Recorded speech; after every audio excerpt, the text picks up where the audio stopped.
Hello and welcome back to Tavern Talks, where a bunch of us goofy people sit around and talk D&D.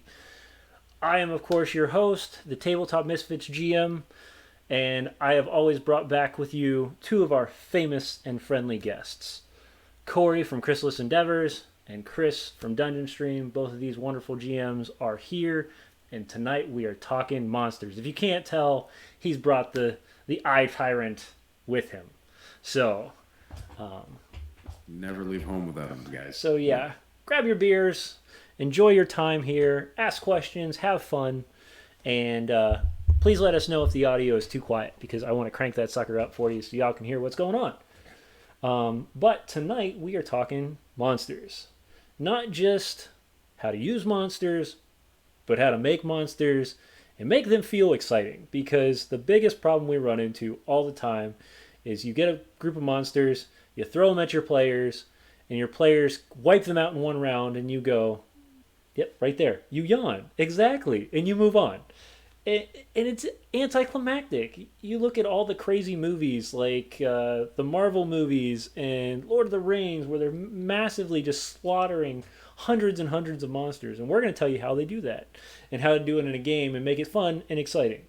And some of this stuff I've been researching all day, trying to figure out how to make this more exciting, not only for the stream, but also for you guys as game masters, because that is the main focus of this, on top of the fact that we just like sitting around in a tavern and drinking beer, which I have a nice one tonight, and I'm sure the rest of you. My green screen is deciding to fight with me, Coffee. but look at that. I have a beer, and Corey's joining me, and so is Chris. Well, just So call me the designated driver because I always have a coffee. So that's fine. We always have to have one who likes to watch, just in case the rest of us get too drunk. He can that's kind of flip off the stream before everything happens. So he can't really. But you. that's besides the point. Anyway, I'm in a different mood tonight because I've had a lot of fun researching this stuff.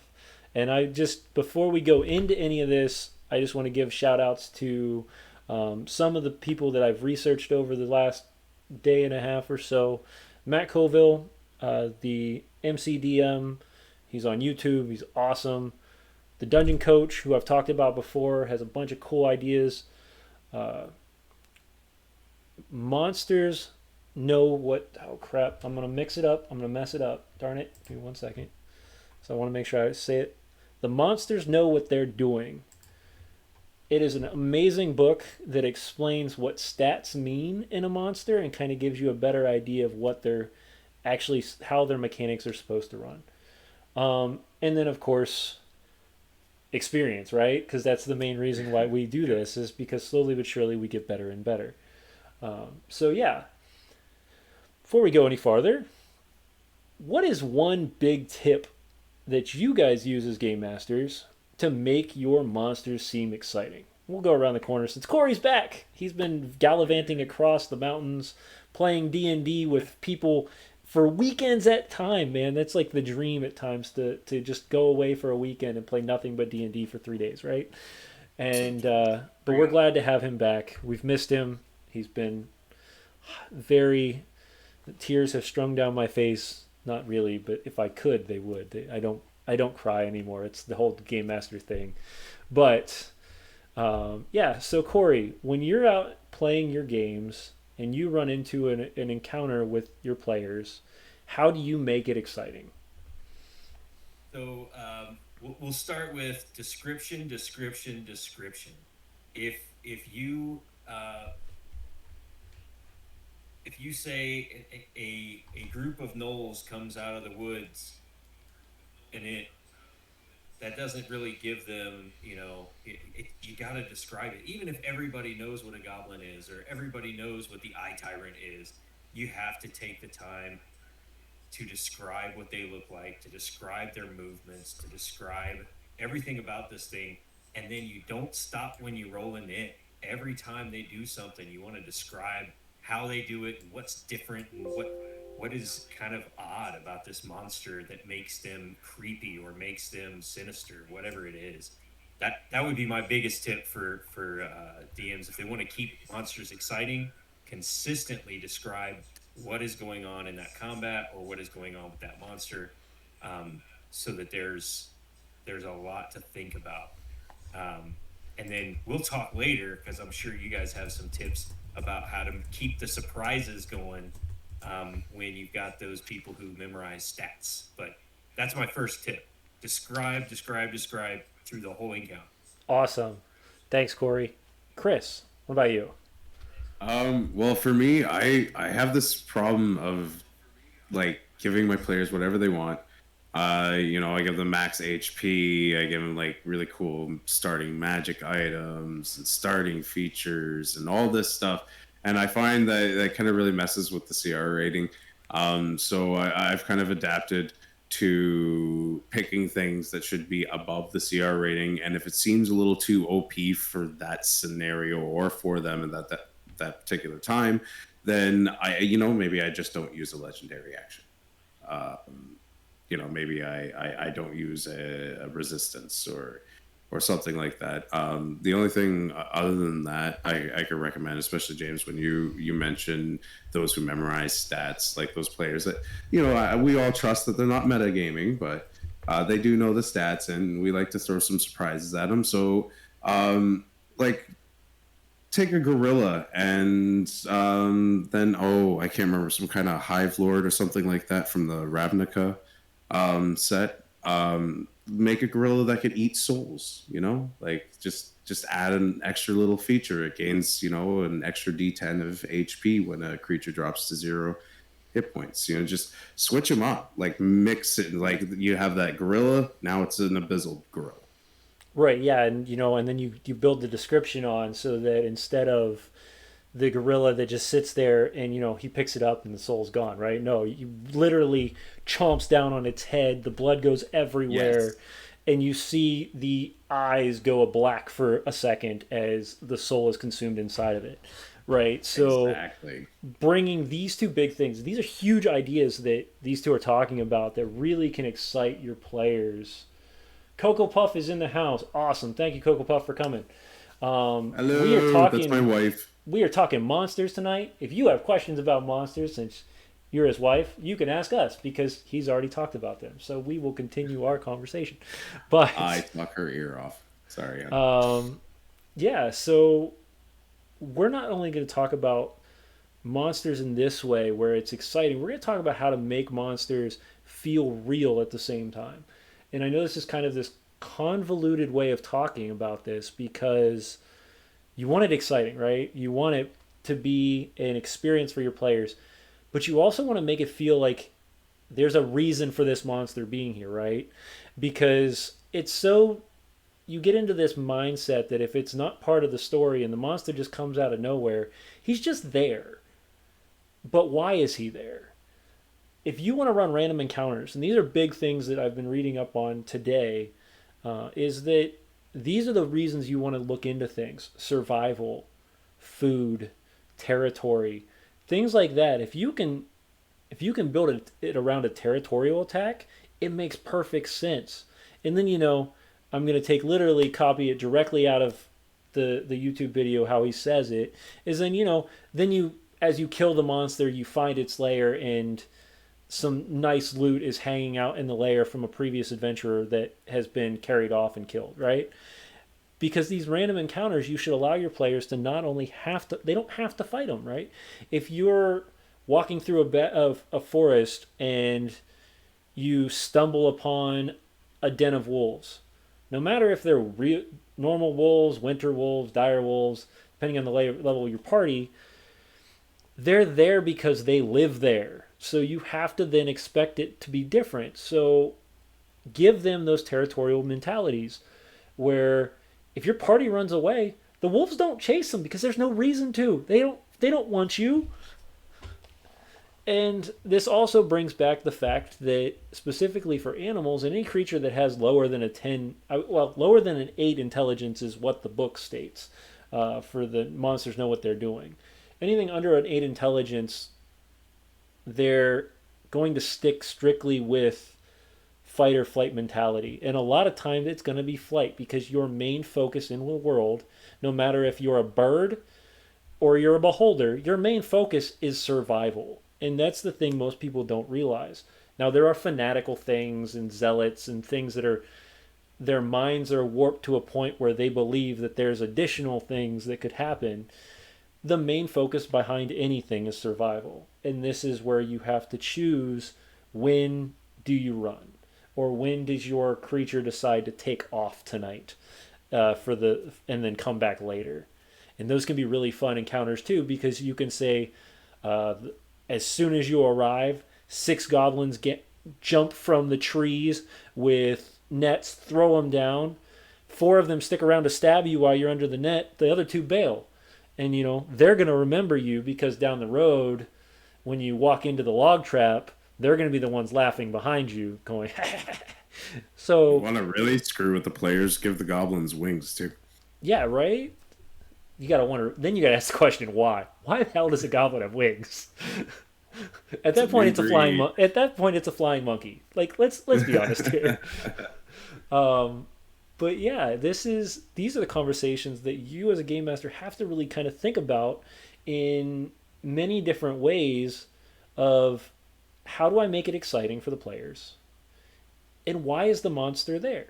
Because those are the two main focuses to bringing a reasoning behind it. Because you don't just want players to just randomly go slaughter things in the woods. If they like doing that, you can kind of push players to do that sometimes, but don't give it to them all the time because then they're going to expect it. You don't want that. So, uh, yeah, I've done a ton of talking already, and partially because I just monsters are my excitement. I'm always manipulating encounters, and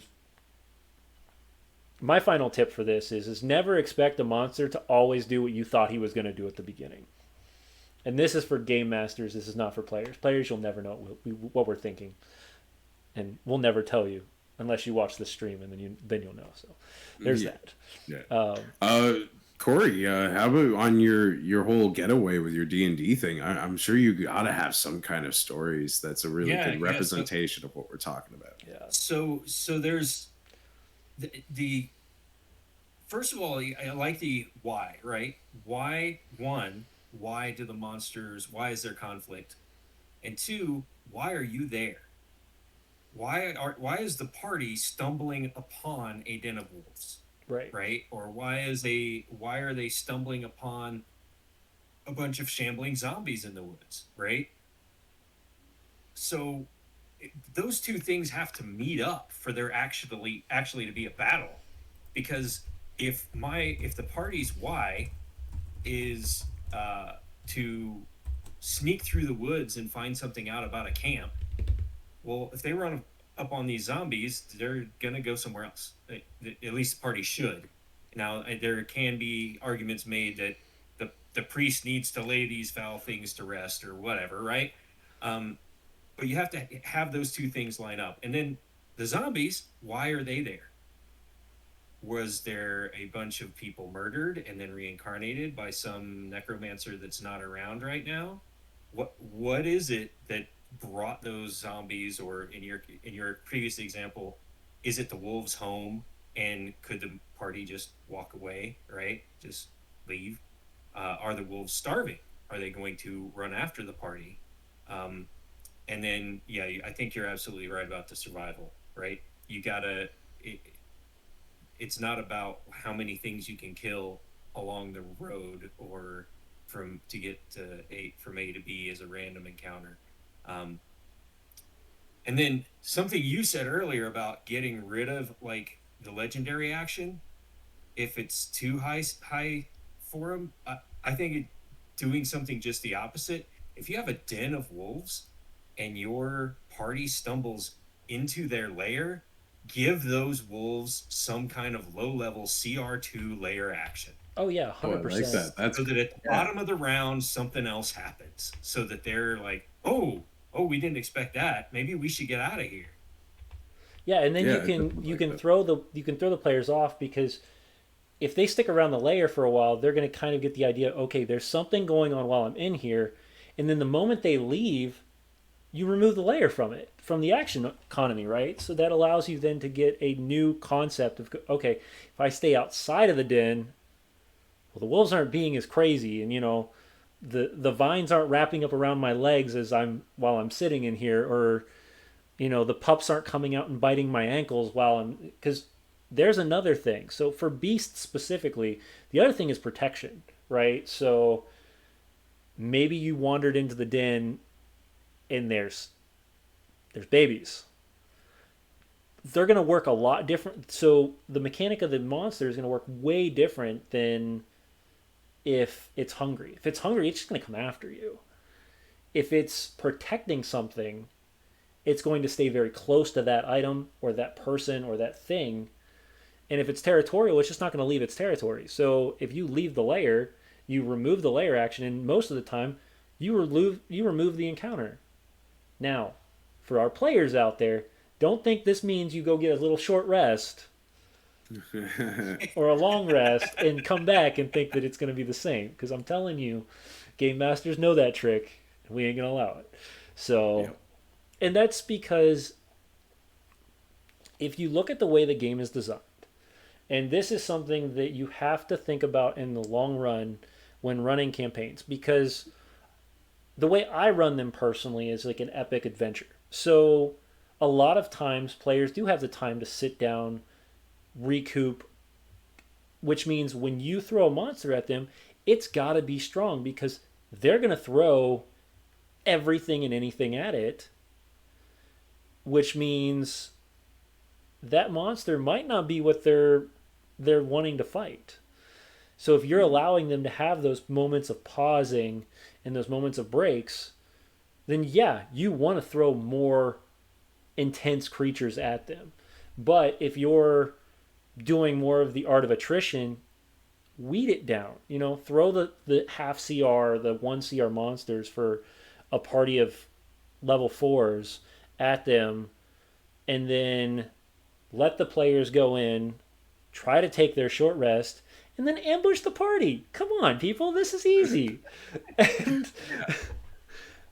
Oh yeah, like if you have them go into a dungeon and they just mess everything up, yeah, or they put up a hut, a magical hut, or something like that. yeah. Like someone's gonna walk by and go, "Hey, that shouldn't be there."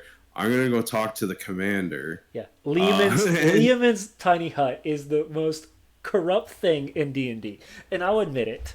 And I know so many What? players that use Lehman's tiny hut. So it's this little bubble that you can create if you have 10 minutes, and it pretty much shades you from the world. And this is a wall of, and the crazy thing is, it's a level 3 spell that potentially is a wall of force. Yes, Are you but serious? it does not have a floor. It does not have a floor, which means burrowing is definitely legal, and it's hilarious. For sure. You can also throw a wild magic storm at them. First, it looks like it's a sandstorm. No. So- you notice a weird shimmer of color amongst the dust. Yes. So in certain situations, that does make sense. But you know as well as I do that when players get Lehman's tiny hut, they use it for everything. Oh, yes. Yes. And it's hilarious sometimes when you see this because your players will do this, and then you have that monster that has an intelligence higher of a 12 who can see through, or better yet, you've got the boss who has an actual magic sense to him, and he looks over and he goes, poof, gone. Yeah. Your players are going to Yeah, tweak. absolutely. It's going to be a different world. Oh, yeah, for sure. And I think that is where you have to look at the tier of the game. When you're playing a level 1 to 5, I call that our tier 1 game. So that is your local adventurers. That's, I picked up a sword, I picked up a bow. We're going to go save the maiden from the evil noble that decided he's going to keep her for his wife. It's local. Once you move past level 5, you start to be known, but not just with the good people. So you have to remember these concepts, right? And before I dive into this thing, which is huge in my opinion of how you need to run your games, and it's only my opinion. Please, nobody state that this is how it needs to be ran. Everybody runs games differently. My way of running games. And I put that caveat out there because somebody is going to watch this thing in 3 years or so and they're going to be like, but he said this is how we run the game. Yep, this is the Mercer effect all over again. No. Matt Mercer has come out and said the same exact thing. He only runs his games the way he likes to run the games. You don't need to do that. So remember that, people. Now that I'm off my soapbox for the second, back to monsters. That's great. Monsters need to have reasoning. They need to have understanding. And if a monster is smart, play a monster smart. Use their advantages for the most of your combat. And the reason I say that is if a monster is good at throwing weapons and not very strong, guess what? He's not going to get close. He's got the dagger because, oh shit, what happens if he gets too close? But he's going to stab you or he's going to disengage and run away and then shoot you. You know, these are the things you have to think about is with monsters is that monsters are not players, but they have stats that make them use tactics or not use tactics to make it more fun for them. And that's where I kind of learned most of that through, chapter 1 of Monsters Know What They're Doing, which is a fantastic book. I'm just going to keep preaching on that book because it's fantastic. I'll have to check it out, man.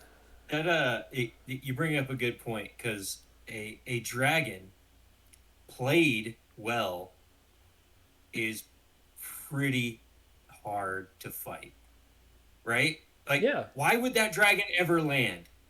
Okay, so it's got claw bite. It's also got this huge 10-die something or other breath weapon that comes back every 30 seconds or so. You just got to roll a 6 on the die. Right. So you fly around going, oh, there it is, ah! And fly away. Yeah. The other thing with that is thank you brought dragons. I love dragons. Oh my gosh, dragons. This is what I live for dragons. I've built an entire campaign about the fact that gods were dragons. Dragons are not only one of the most powerful creatures in D&D, they're intelligent. Oh yeah. If definitely. he's going to use a claw bite, guess what he's going to do? He's going to claw bite, fly away. That's what he's going to do. If he doesn't, he's a dumb dragon, and he's not a dragon, he's a wyvern. There's a difference. But you have to think, so with dragons, it's interesting because they do have motive. Oh yeah. Dragon's main motive is subjugation and control. Most of the time, a dragon has dominion over something because it's feared. Now, either in a malevolent sense, if we start going into the type of dragon. So with metallic dragons, they're more malevolent. It's more of a respect for that dragon. Though that dragon still wants things. We have to remember dragons still have their own motive. Unless you play them differently, because you're a game master and you choose the way dragons run. And I have 2 different types of dragons in my world. I have drakes, not the guard drakes that don't fly, real drakes, which are dragons without motive. And then I have true dragons who have mind, who have control and understanding, and have an intelligence that's beyond the average everyday person. And those ones have motive, and they have reason, and they have understanding. And if they see the wizard over there, and you've got a fighter here, and a sorcerer here, and the wizard's way in the back, guess who they're going after? They're going to go eat that little wizard, because he's the smallest one. Because this is what dragons this is how they think. They don't think like a goblin. They don't think like a bugbear. They think like a dragon, which means they have an 18 intelligence. Like, come on, people. Well, they live so long. Well, yeah. You got to imagine the experiences and the way that the dragons are written in D&D. I'll tell you right now, I'm not going to say too much because one of my players is watching. They have my players is watching watching too. He's the one talking. They have encountered ancient dragons, and they have no idea. Of course. Dragons don't show their true form half the time. Right, and that's so fun, and I love that. And like there are even the Rakshasa. Yeah, Rakshasa. Oh wow, those guys Wicked. are great. I can just tell you, I don't want to deal with that. Rakshasa to me are almost broken in the game. Up to a level 6 spell casting level, I can just say, yeah, Yeah, that doesn't happen. No, what? no, that's all right.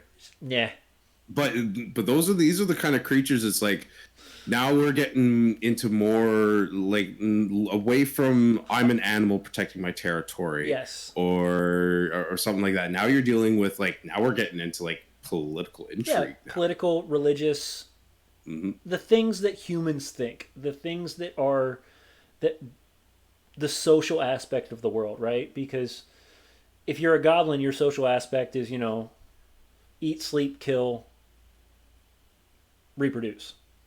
You're so racist. Those poor Yeah. goblins. Now, I like to do them as they have this like system of nothing is owned. I love that. I love that. Yeah, That's so I heard hilarious. that. I'm like, yeah, I have to incorporate that. Yeah, so he steals, but he doesn't steal. He uses it when he needs, and then he drops it, and then another goblin comes up behind him and uses it and drops it. And this is just the mentality of the community that they build.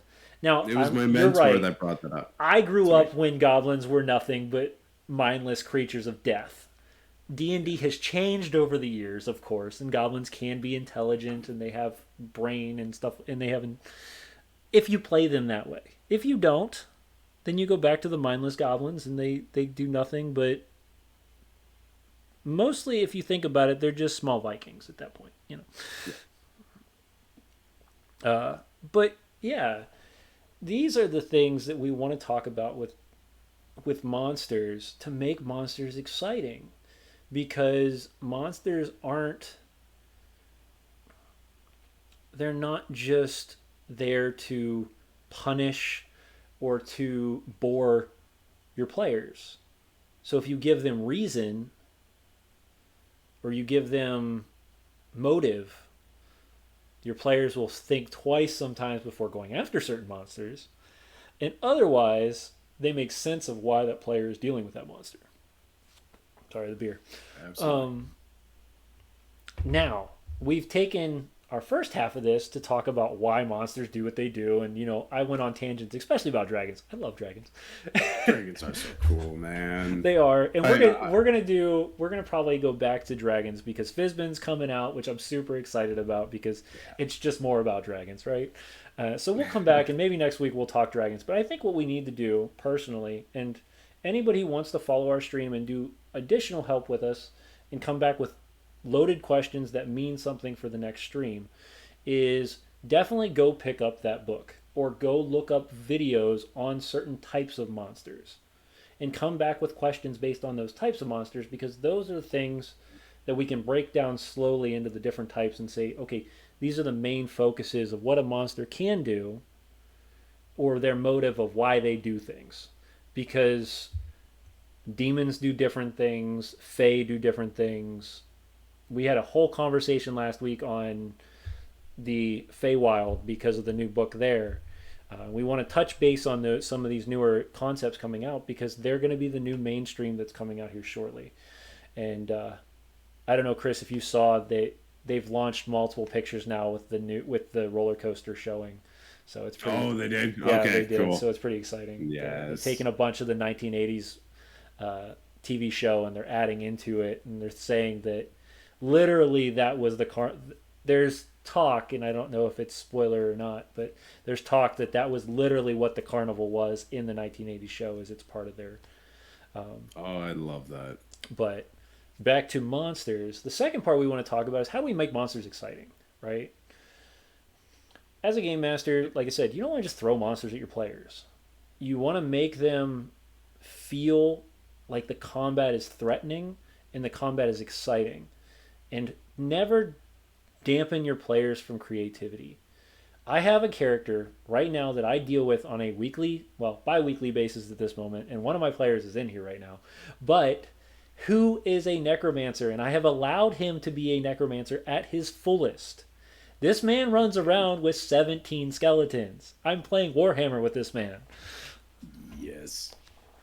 And we hit a point once where I gave a paladin or rather, we gave a group of a organized group within the campaign these lanterns that did a 30-foot cone that just vaporized skeletons.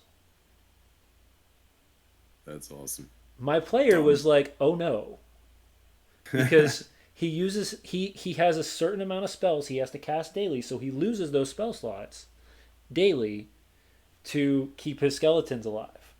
So when you wipe the skeletons out, yeah, that's you as a wizard Yeah. tough become a luck, buddy. Tough luck. little more squishy. I've also killed this player with a one shot from an assassin. That was not my fault. That was just the dice being really mean. The dice do what the dice do, man. You gotta just roll with it. Right. So you guys want to do a little improv like we did with the villains? We can. We can do that. I also want to kind of talk about the different things that we want to give monsters. So it's something we were talking about before we popped on stream. And once we go over this, then we can go do our improv and have some fun with this. Sadly, our artist has been super busy, so we haven't seen the NPC develop yet. I'm going to check with him one more time to see if we can get that redone. But if not, we can still stat him out and at least get it out to the stream, our watchers to check it out.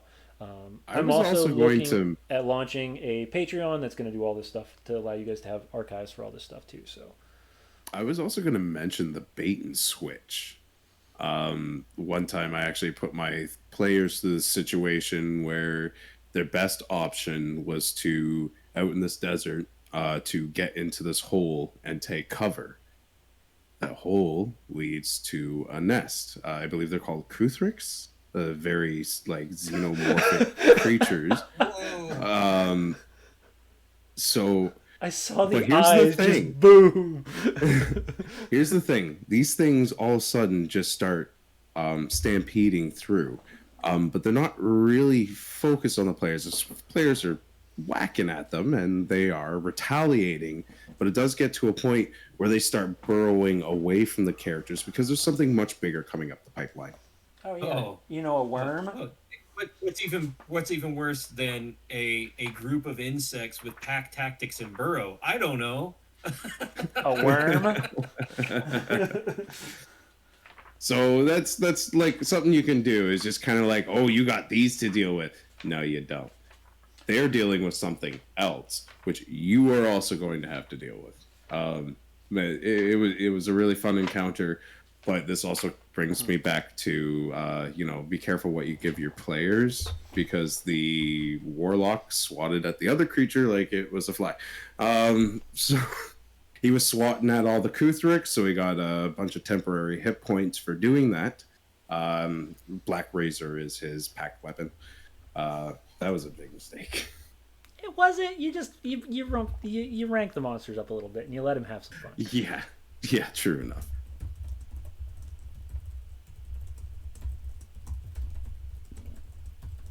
Did I take the dog out? Nope.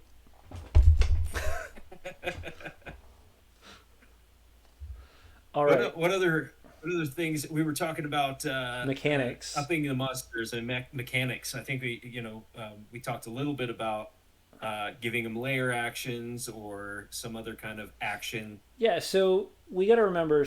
So as a player, you have actions, you have bonus actions, and you have reactions. Give your if the monster needs to be seen differently, give that monster that. And this is not for every monster. So mind you, don't get into the conversation or don't get into the habit where you're always giving your monsters bonus actions and reactions, because then everything feels normal. You do those when you want the monster to stand out. The other thing I do personally is I will give my characters or my monsters classes. And I don't give every monster it unless there's a reasoning behind it.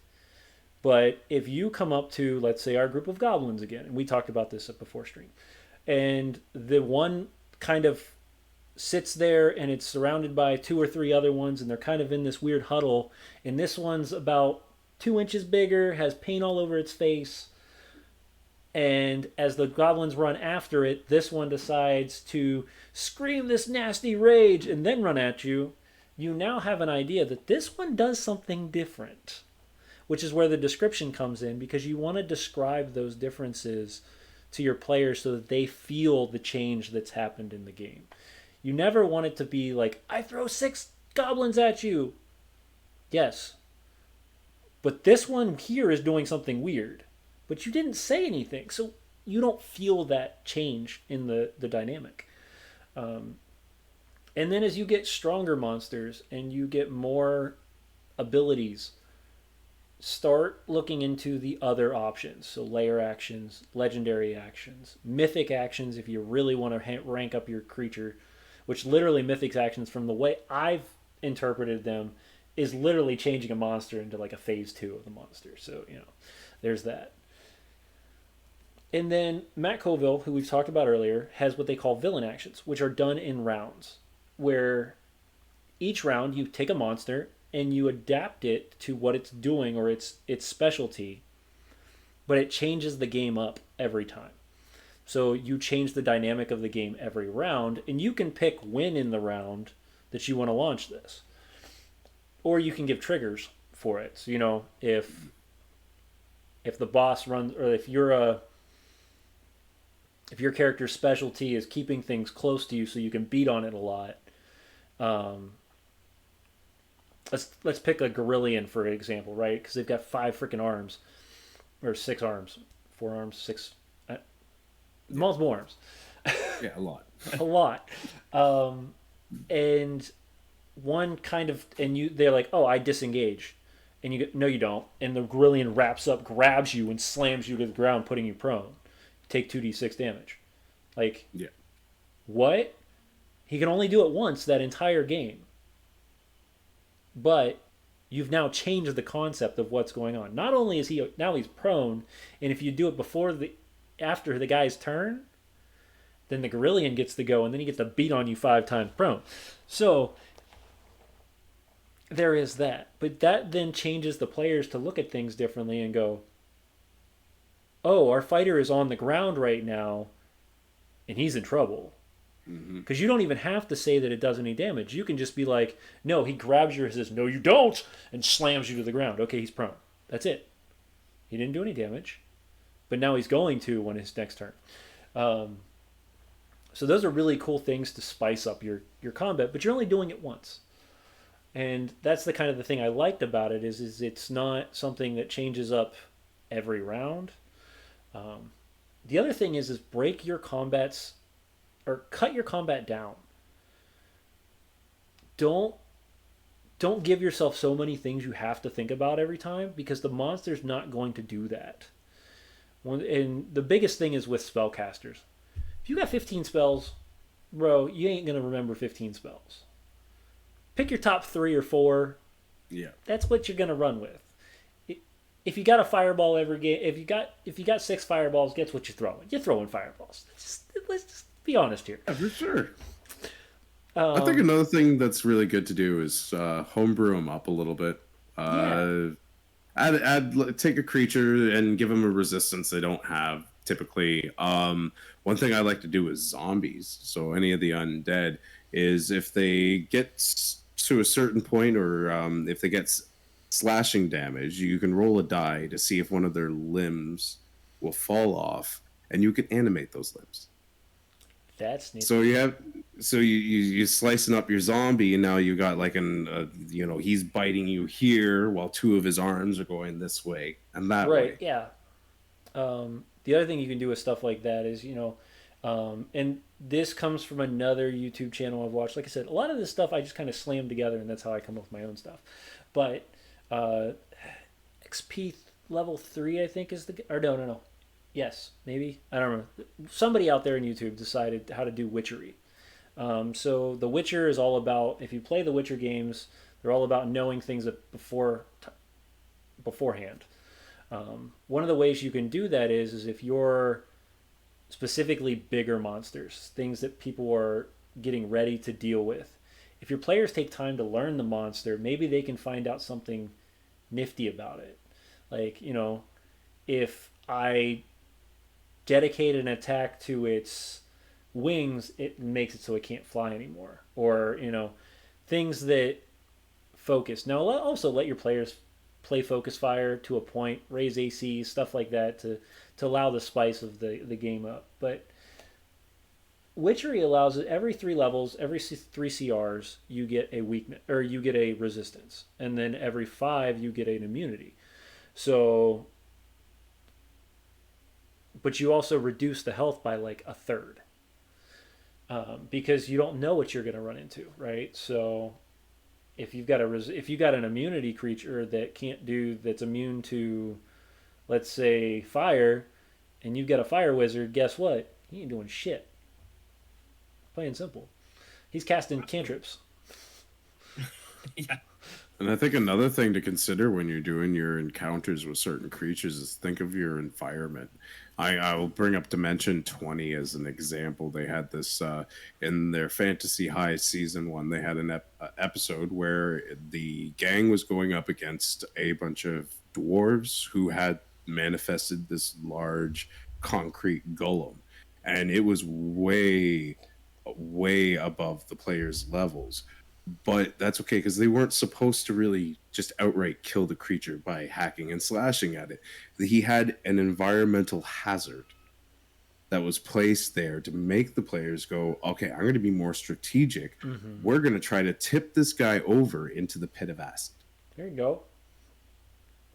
So yeah, so I'm hoping you guys are really getting some help from this, mechanically and story wise, to make your monsters more exciting. Because, like I said, you don't want to happen what Corey did when he first got in the stream and just yawn. It'd be depressing. And I know Corey's been running around all last couple weeks, so he's probably just tired. No, that was a play on your what not to do. Yeah, right? don't do that. Don't fake yawn. Don't do that. Definitely don't do that. So yeah, does anybody in here? We've got looks like a few left that have any monsters they want us to kind of spice up. Like let's make a boss monster or a single monster so that you have something that you can throw at a group of players, and because a lot of times you run into action economy as well, and that's the other downfall, right? So if you don't spice your monsters up, you can't throw a single monster at somebody and expect it to live very long. We'll give it a couple minutes. If not, y'all can pick one.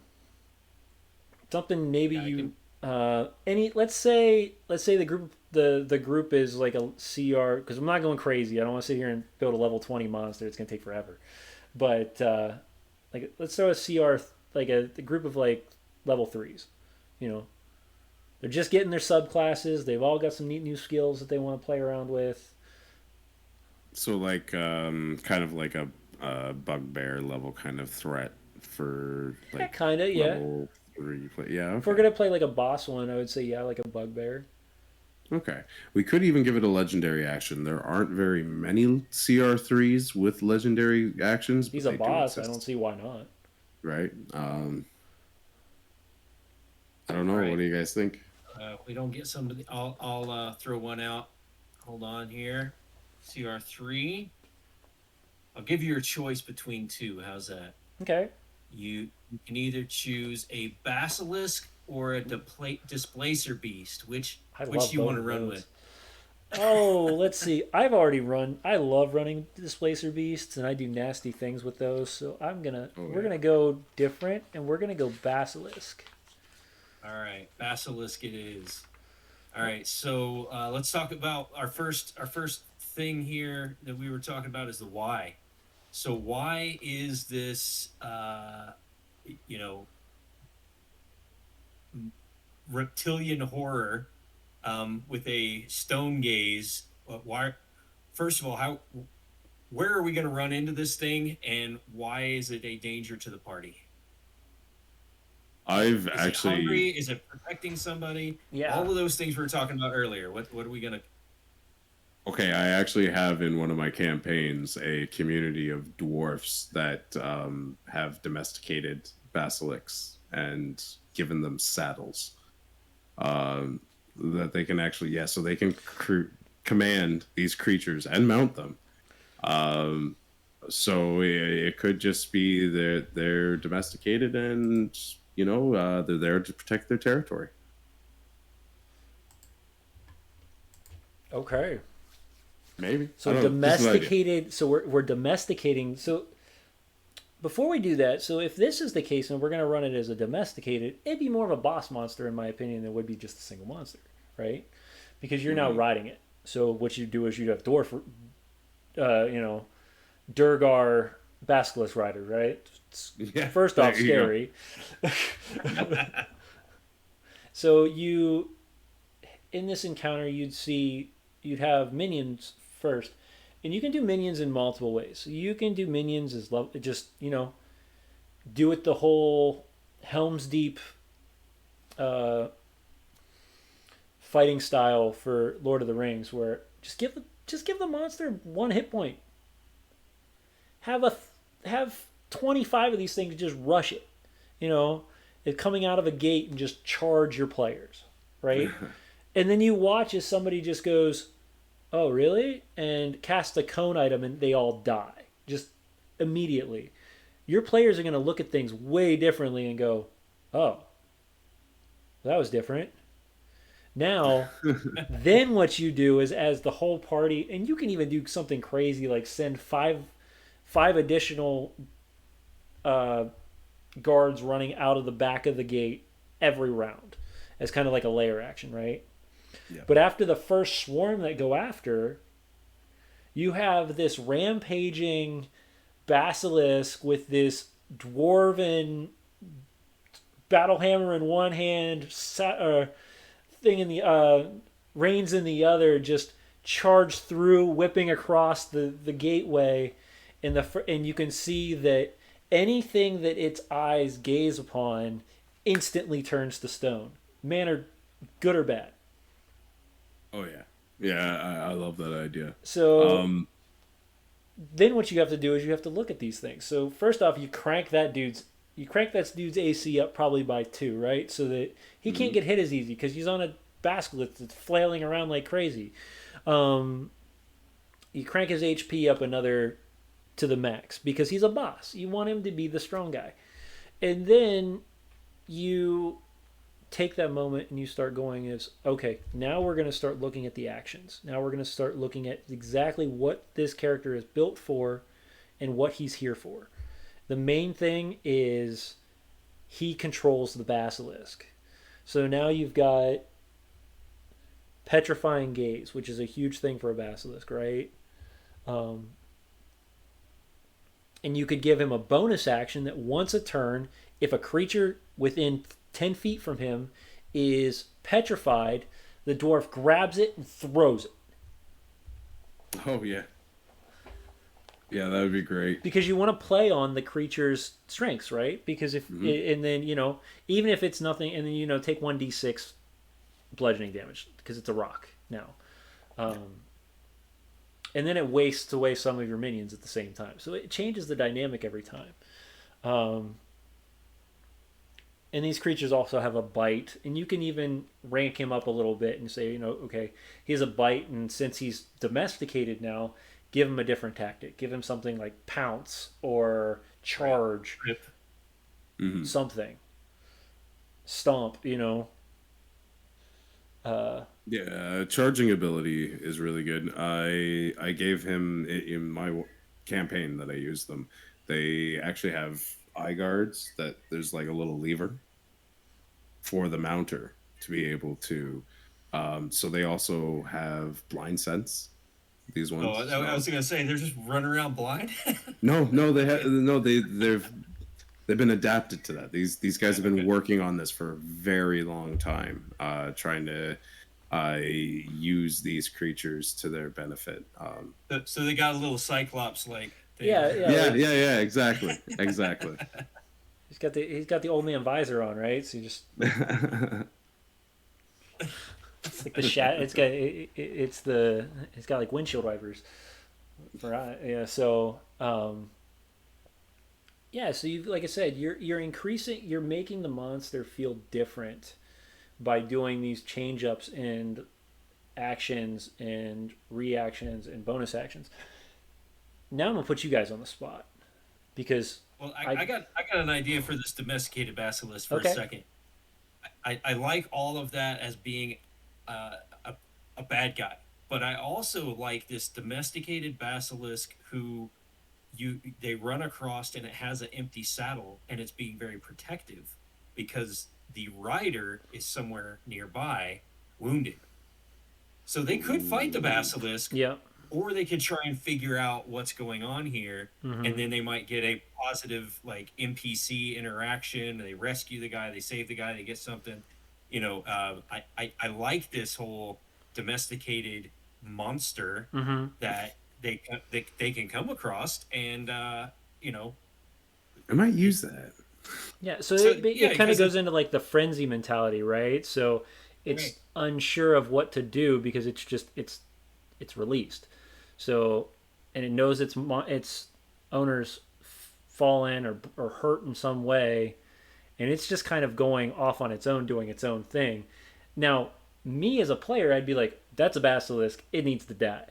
But if you take a moment to kind of, and if you make sure that you point out those details, like Corey said earlier today, it's got a saddle on it, it's got blinders on the front of it. When it looks, it doesn't really like look at you. It kind of like looks. It's always got its head down on the Hmm. ground. And you can even kind of go back on one thing and be like, it has a saddle on it. Like if people are asking, or like, give me a perception check, and then you can reinitialize some of these notes to them to go, okay, there's something more to this monster. And those are the things that definitely bring the excitement change to the game, because this isn't just a monster now. There's something to this. There's a puzzle that needs to be solved. Either it's a, why is the monster running around like crazy person, or how can I, and then you also make it to the point where certain players are going to go, well, maybe I won't kill it. you know I'm going to try to wrangle it. So then you're playing Crocodile Dundee on people, trying to, like, you know That's great. yeah. all right, you were going to put us on the spot. I Yeah, didn't mean to interrupt so you. if this was a boss monster, what would you give its first round? So if we're going to go villain action, so you got 3 rounds. So first round is just an initial just excitement hit. What would the monster or the boss do that would allow him to kind of get this authority triggered at the beginning? Corey? That's a really good question, Corey. You got something? And we're talking about one mounted rider on this basilisk Mm-hmm. with the yeah I and I'm going to take the idea that they have the the thing. Um, I think it would be some sort of charge with the basilisk. Um, Mid charge, they pull the lever, and the person that they're charging, you got to save, man. Yeah. There's this big thing riding right at you. You can't tell me you're not looking at it. Right. Um, Yeah, Yeah. yeah. and then if they, let's say they make the save, oh, okay, you get to glance away. He has advantage on you because his attack as he rushes up to you and does his ride by, Yeah. you're not Mhm. looking at him. He has advantage. So either you get to save versus being stoned, or you get attacked with advantage on a ride by. And I would make it definitely a ride by, so that Oh yeah. they don't get attack of opportunity. They don't try and this is a you play this as a mounted villain that mobility is its key. Going Hmm. back to what James was saying about what is one of these, it's not going to ride up to you and stand there. No. No, no, that makes no sense, right? It's like, hey, I just put myself in the middle of a kill box. Please kill me. Right. Right. So Yeah. Magoo89408 has a question. He says, "Do you guys have a cap for the monsters you put your players against?" Depends on the scenario, That's what I man. Because said. when It's it like would, that's really hard to really give a full amount on. And I think it depends on the scenario, and it also depends on the amount of attrition that you've dealt with your players. Um, Yeah. How far because they are from that last rest, right? yeah, so like if you're burning your players out, like it's just, you have Um, so feels like there's a fine line between what's too much. It can be. There can be a fine line, and that's something that a game master really has to focus on, is the fine line. And this is also something that you can focus on as a game master, of a fine line between hard and challenging and impossible, or So and then you have to make the concept as a player is, if this feels too difficult, maybe there's something else I need to look into. And that's something that players a lot of times, and I love my players, I do, but sometimes when you want to push that fight or flight mentality and you want them to flee because they've definitely walked into the wrong thing at the wrong time and it's too much for them, they're not going, um, they don't. another thing to consider too is when, like, let's say you want an encounter with a large amount of creatures. So my Kuthrik encounter, for example, I had to stat them out like swarms. Yeah, Because another thing you got to consider too is if you want like a huge Lord of the Rings colliding army kind of thing going on, you got to remember the round is 6 seconds and everybody's turn is taking place at the same time. right. So you got to kind of consider the mechanics of how all of that's actually going to work out as well. Because it can get very complicated and you're tracking every single creature. I don't know about you guys. I like to have like the sheets of my PCs so I don't always have to be like, hey, what's your AC again? What's this feature? Oh Just no, I'm like not to tracking have that. that with you. I'm So gonna call it out every time until it's in my head for that encounter, because that's extra stuff I have to track as a game master. yeah, I As a get game that. master, you're already tracking 6,000 things. Oh yeah, yeah. Now, with that specific concept, though, I would definitely be playing the less is more mentality, which means if I'm gonna throw, let's say you guys are assaulting a, let's take this example that we've been talking about, right? So you guys are assaulting a Durgar, uh, Basilisk well, nightmare. more like an outpost, or a guard or a guard's area, or even worse, you're assaulting the main gate of a city.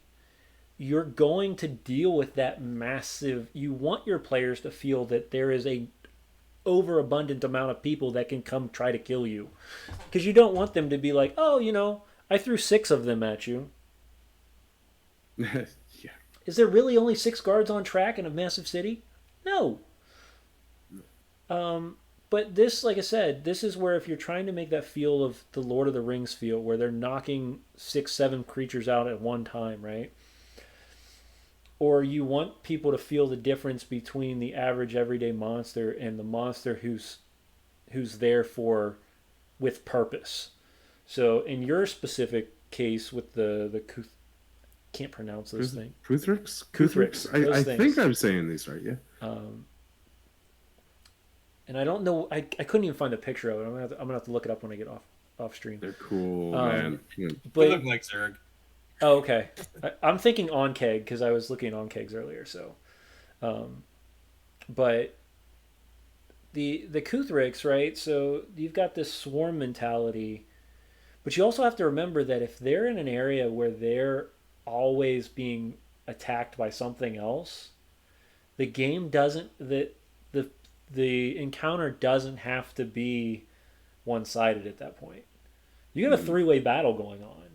exactly. If a Yeah. if a purple worm winds through the tunnels and rips through half of them in one gulp, you know, your players have to look at this differently. And okay, so do I want to be lunch, or like, because at that point you kind of let your players decide, do I want to run, because it seems like this creature is going to be more of a effect on these things that I'm dealing with them. So In this particular scenario that I played out for them, there was a wild magic storm outside that was casting fireball. So they were in a rock and a hard place. Note to self: I'm not playing with you. No, I'm kidding. Hey man, no, because remember, I'm generous to my players, so that warlock kept everybody good and safe. Which is good because, So, like I said, there's concepts behind it, right? So, Mhm. Magoo, I don't know if we answered your question. If there's a little bit more we yeah, can point towards it. I was going to chime in there about what's too much, and this is the fix it on the fly advice, right? You've put these things out there, and you've set their AC at 18, and you've given them 50 hit points apiece, and you're like, okay, I think this will finally be a challenge for my group, and then it starts mopping the floor with your group. You don't have to stick to that. No. You can say, okay, well, that was just the first 2 rounds to get everybody kind of excited about what's going on. And then you can scale it back a bit. Or maybe there's some fatal flaw that this thing has that you can unveil that kind of helps the party Right. defeat them. I mean, you want it to be tough. You want it to be exciting.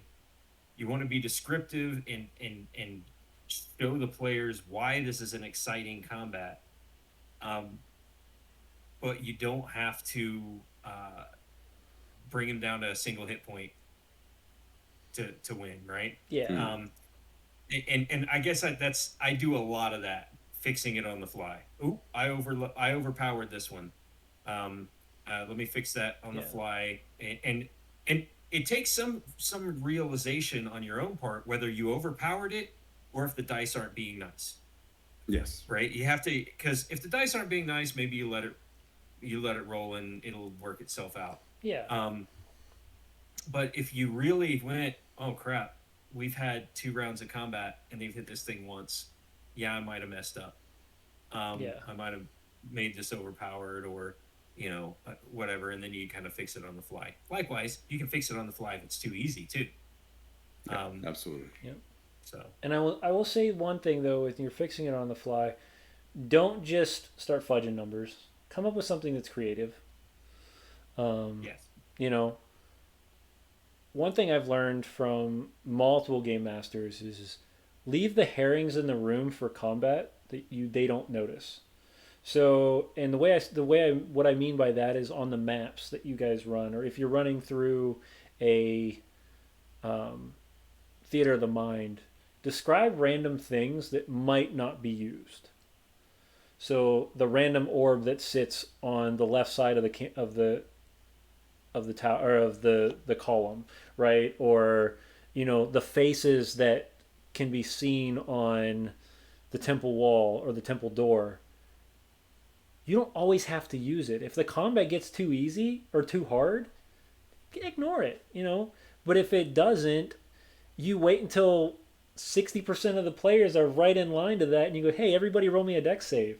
Why? Because the tower or the temple door is going to cast a wall of fire and right down the middle.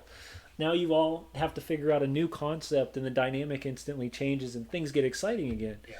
I mean, think about the movies we talk about all the time. I mean, and I'm gonna get yelled at for this because I got yelled at for it on Sunday.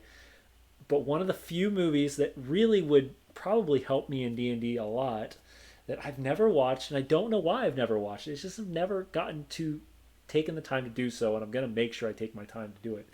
I've never watched the Indiana Jones movies, and people give me this weird look, and some people Like I'm giving you right now. I don't even think I think Corey's just not going to talk to me anymore.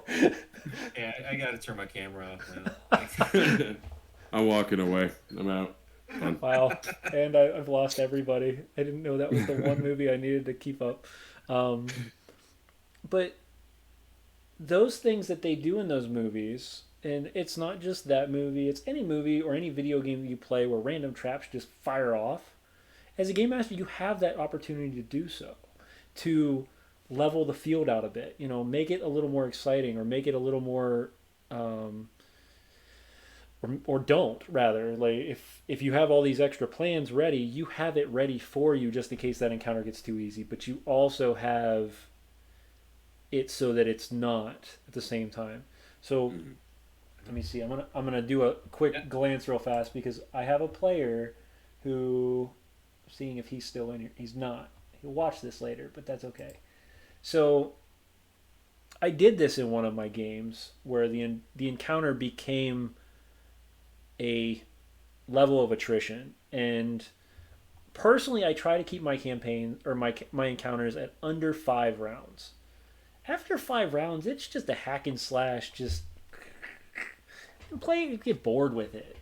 You let everybody rip into a first level. I mean, if you're not using your highest level spell and it's the only monster you're going to fight that night, and you know that you're going to take a rest right after this, what are you doing? Like, rip into this monster and tear him a new one, right? So, but I think at the same time, you have to make sure that the monster's doing the exact same thing. If it's the end of the night boss, guess what?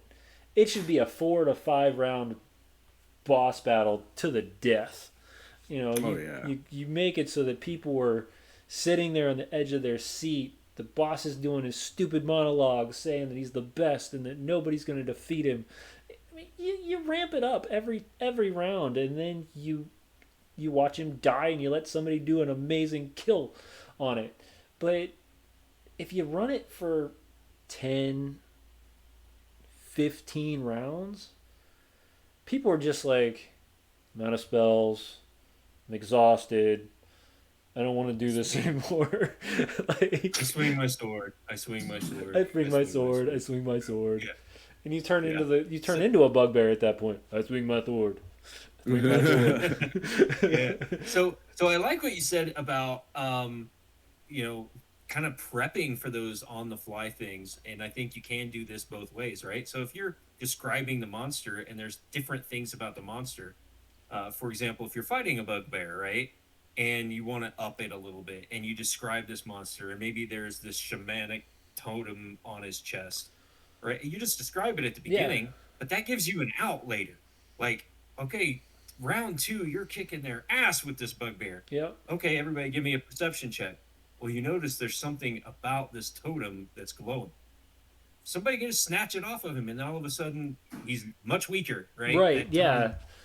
Yeah, or vice versa, you know, you're wiping the floor with this, like, towards it, and the bugbear's barely almost, or just holding on to dear life, and he grabs the totem, and, you know, the pulse of energy comes off of him, and he, you know, rank his HP up another 30 points, and give him an extra AC, and make him an extra attack that throws fireballs. You know, it doesn't matter what it is, but make it more exciting and make the dynamic change. I guess that's the biggest talk about. You do that monsters. On the fly, but you have to set it up. Is what I liked about what you were saying. Is you put some descriptions out there that you can play on later, and helps you on the fly. Right, and it does. It really does. And those are the things for preparation that you want to prepare. You don't want to bottleneck your players, but you want to have prepared enough stuff that when those exciting moments hit, you keep them exciting. And those are those epic climactic booms that you get in movies, right? So, and if you can bring those emotions to your table, and I've talked about this before, if you can bring those types of emotions to the table, your player is going to come back every week, every single week, because that's what they're looking for. Is a, I mean, we can get technical on this. It's just a dopamine rush, right? So you're trying to get those motions to kick in and get excited. But yeah, these are. I hope this helps people out with kind of not only the mechanics of monsters and making sure that your combat's fun and exciting, but also to give some idea of like why monsters are monsters and what they do. And we're going to kind of, I think this is a good concept to kind of break down further over time. We might not do it next week. We'll figure it out. I'll post up something here in a little bit.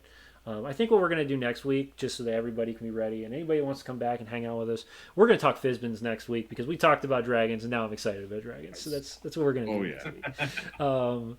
Gem dragons, woo! Yeah, and since I'm the host, I'm going to make that call. So there, made my DM call right there. So you're exercising your power. I'm exercising my power as the game master. That's right. That's right, buddy.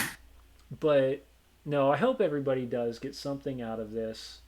I hope you can come up with those creative ideas and those and never think you have to just use a monster the way it is. You're a game master for a reason. When it says monster and when you say master and when you say designer, those things mean you can create. So go for it. Absolutely. And you're never going to do it right the first time. So don't. So your first No. monster is probably going to be shit. Plain and simple. Oh yeah, You're either my going first to was increase him too much or not enough. Man, I've had monsters where I'm like, I was taking a day, day and a half just on the monster encounter, being like, okay, they're coming up to a final battle. It's going to be exciting and everything. The dice throw. I'm rolling shit. They're rolling amazing. Monster dies in 3 turns. Couldn't use any of the abilities. And I went, but I had all this cool stuff ready for it. And then you look back and you go, well, I could have tweaked it this way so it would have been more exciting here. And you go back and you look at these things. So Coco Puff is asking, what do you do when players want you to kill them? Basically, when players don't want to run, but they're not quite getting that this is supposed to be out of their league and that they're, yeah. What do you do? when you want to kill your players. No, so What do No. you don't want when your you players don't want want to them to- personally kill your players, but your players are only giving you that opportunity to do so. You're not. Yeah. You have no other option at this point. Right. You've got a giant ancient red dragon, and it's basically said, you know, get out of here. And your Right. 5th level party is like, no, we're going to take all your treasure. Ha ha ha. But what do you do, right? I think at that point, especially in that specific scenario, I would It roast is what it every is. single one of those players to the brim, and then I'd Yeah. send them off in an afterlife quest to come back because they're idiots. Like personally, that's me. I agree with you. I would hate to call my players that way, and I've never had a player group that's been that retarded or dumb. Kill the R word. I didn't mean to do that. Cut that right now. My bad. Dumb players that they definitely have a sense to them because now it's different. I would say though, if you were playing with the game master and you were saying, "Hey, I don't like this character anymore.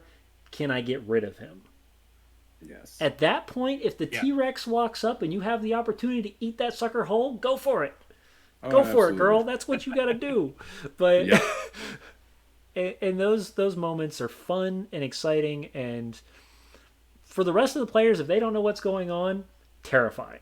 It's great, love it. But I think yeah, I was going to say that there are subtle hints that you can try in character, right? You know, it just subtly saying you after evaluating this enemy or this monster, you might think that you might be overmatched here. So and so has been and kind of revisit the last 2 rounds of combat, Right. So and so has got this, and they're mortally wounded and bleeding out 5 points around. So and so has this, and this has happened to them, and it doesn't look like the monster's really hurt. What do you do? yeah, right. Right. Where the Do monster you laughs wanna- at you. Do we want to continue on in it? Yes. Okay. Well, here we go. So I've actually had a player that wanted to get. They were like, you know what? I thought I wanted to make a character that felt like somebody out of Dragon Ball Z, and I realized the build wasn't really what it should be. I want to get rid of my character, and I want to have a new character. So I talked it out with him, and we actually had him separate himself from the group to go, and because he always during the long breaks, short breaks, he would always go foraging. So I had him do that, and I put him into the area where this dark, mysterious forest is supposed to appear. So when the players go in the forest looking for their companion, first of all, I had his new character get introduced to the group as somebody who showed up at the tavern, but I also gave him a little PS as to what happened to his old character. So when they come across one of these deadites, the one that was this huge hulking creature with the top half of its head missing, had a brain of a undead psychic in its stomach that controlled it. He had that PC. He had him in his hands. The PC's just clinging on to life and looking at him like, "Help me, guys!" And this guy just bites his arm off and yeets him, just gone. Right. And I think in those scenarios you can definitely do it. And I do believe that you want to try to write characters out, but I also want to make sure that people do realize that this is a game, and do not take it super serious if your players don't take it super serious. And the reason and why I say that is, please don't make your players play characters they don't enjoy for a long period of time. Yeah, If your players like story, you let your player know, hey, we're going to try to write your character off in the next 2 sessions. Let's see what comes up and see how we can do it correctly. But if they say, no, man, I'm tired of this, I don't want to play anymore, you get those types of hints.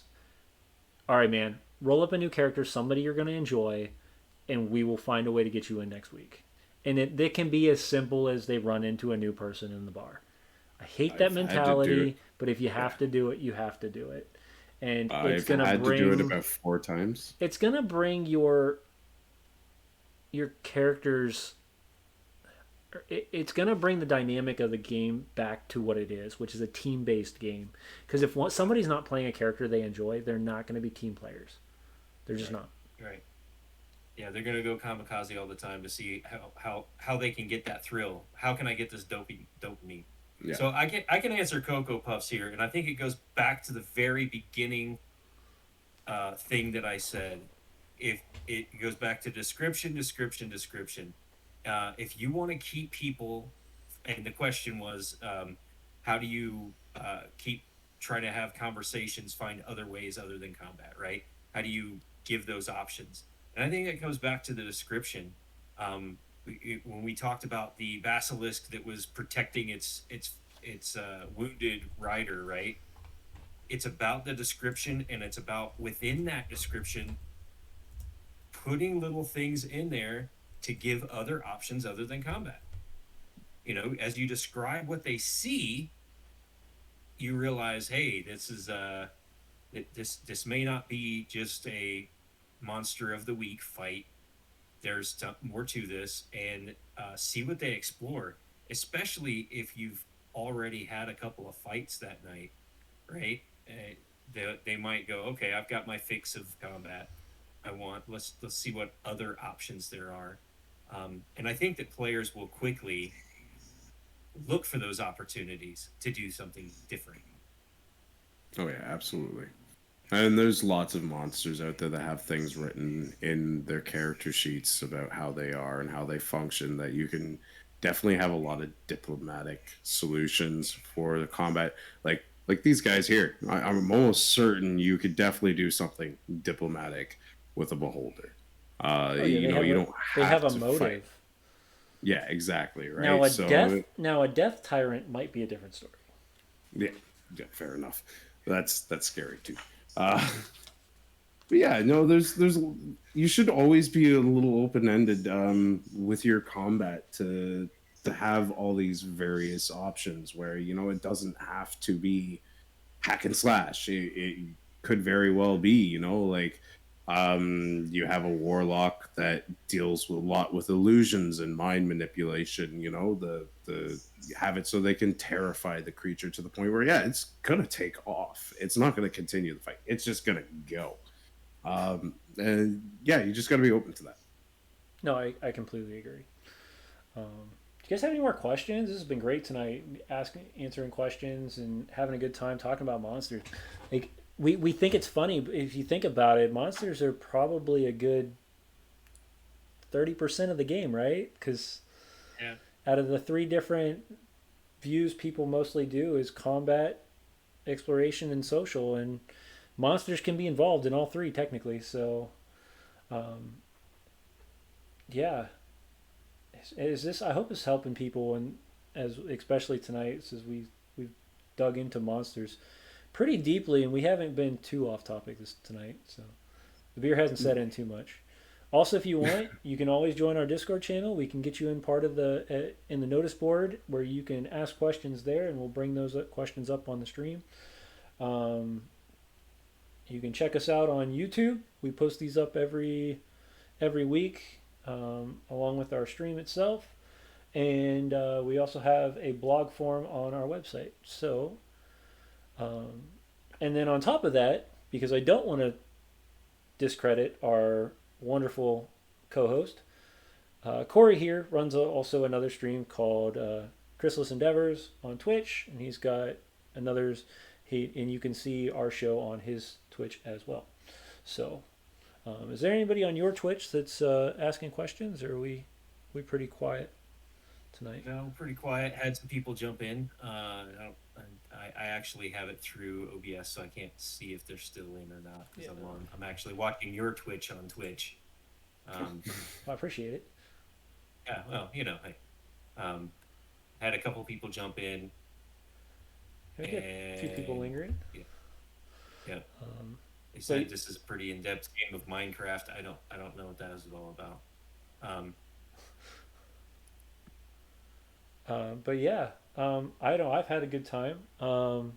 We've talked about how to recraft monsters. The Basilisk was definitely a unique opportunity, not only as a monster encounter, but could also be a quest encounter that could stem across an entire little story arc at that point. Because once you met, you find out they're not Durgar, they're actual dwarves, and they're not bad people, or they're Durgar and they're just misunderstood. I mean, let's all be honest right now. Everything in D&D has been changing over the last couple months. Between the orcs are now friendly, and drow are no longer just hateful creatures of Lolth, and goblins are misunderstood, as I got yelled at for earlier this evening. So yeah, these are, and you can play some strange races in D&D too, so please make sure that you're enjoying that. But definitely, I think another thing. Yep. Sorry, I was just going to say, I think another thing to consider when you're using these monsters, a lot of the monsters, like almost everything in D&D, is based on pre-existing lore. Now, very, very changed. Like you look at the furbolgs, they're nothing like the original lore. They've made it very different. But they do that a lot. A lot of these things are based on lore. So think of looking into some of the source material, or like say you're running a campaign with ghosts. Don't have it just so the ghost just constantly, okay, the ghost is here, roll initiative. Now you're hacking and slashing a ghost. Look at The Conjuring, and think about those little scenarios that they do where they're totally jerking around the players. They're not attacking. They're just being jerks. Yeah. Your player is hiding somewhere, and then hands come out of nowhere and clap and then disappear. Think about the nature of your creature, and present them in that way, and draw influence from things. Because there's lots of options out there, and consider your environment as well. Try to put potential hazard structures that can be brought down by the creature to change the map itself. You had like a nice big open map. Now you got difficult terrain, right? Like, so you can switch it up, but just affecting the environment without even worrying about the creature. Just change it up. Yeah, so another great YouTube channel, and I haven't had a chance to watch a lot of it, but he breaks down monsters, like very minute level of certain monsters, is Mr. Rex. And a lot of times what he'll do is he'll state what you don't know about this creature. And he'll go from Advanced Dungeons and Dragons 1st and 2nd edition all the way up through 5th. And then he also does what Chris was talking about, which is, what is this monster created from? Like, what inspiration was taken from it, and how did this all kind of blend together? And there's some really cool ones, like what you don't know about Tiamat, and what you don't know about beholders, and these things like that. So if we're going to take a moment to just kind of shout out our like, we're just going to fanboy out here for a second. Yeah, go and for just it, kind man. of like Dungeon Cast, guys. If you haven't checked out Dungeon Cast, basically like James described with the YouTuber there, These guys are very, very similar. And that's where I got all my base lore, and my understanding of a lot of the things. I just listened to those guys. They're great. They also have they run a homebrew sci-fi D&D campaign that is Super Quest Saga. So check that out if you guys get time. I strongly recommend it. Cool. Any tips, last notions you want to talk about, Corey, or places you go to get any sort of inspiration or knowledge on monsters? I go to the Discord and I ask you guys a bunch of questions, and I get a lot of good answers. So I'm gonna promote you guys. I appreciate it, That's man. great. We love having you here and to hang out with us. I'm glad I got to see some of my players in there, and a lot of other people are coming to hang out with us. But this is what this is all about: is to build our community and help everybody become better at. Let me rephrase that: not better, but more knowledgeable on things in tabletop roleplay, because there is no better. If players are coming, my last soapbox here tonight is if players are coming back every week, you're doing a damn good job. So please Doing just it right. accept Yeah. that and love the fact that your players are coming back, because there are game masters out there who have to fight that every single week, and it is the most heartbreaking thing to hear where campaigns are going amazing, and then of course life kicks in and kicks everybody in the butt, and then the campaign falls apart, and then game master has put so much time and effort into his game and it falls apart. So please thank your game masters. Gary Gygax's day was just a couple days ago. Come back, hang out with us at the tavern before I start crying. Apparently I've drank too much. I've only had less than one beer, but tonight it's weird, I guess.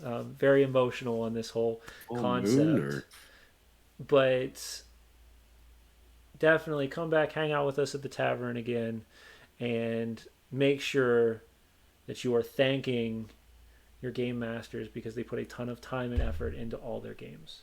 And if they're not, shame on them. So, yeah, absolutely. here. Cheers. We'll see you guys all next week when we talk dragons. Bye. Bye, guys.